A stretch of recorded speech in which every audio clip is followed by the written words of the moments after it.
Sinampahan ng Department of Justice ng 6 na kasong cyber libel at 4 na kasong perjury ang 18 individual na tinaguriang Maleta Boys.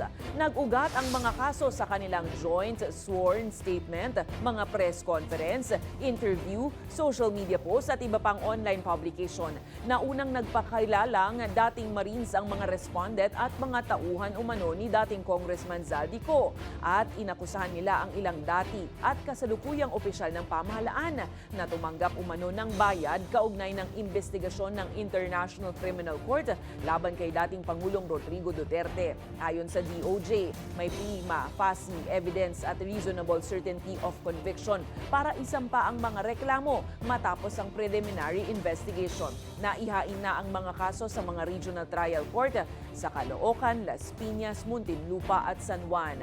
Samantala, kinwestiyon naman ng abogado ng grupo na si Levito Baligod kung bakit agad isinampa ang mga kaso bago sila makapaghain ng motion for reconsideration. Ani Baligod, ikinalat pa sa iba-ibang korte ang mga kaso na anyay lalong magpapahirap sa kanilang depensa.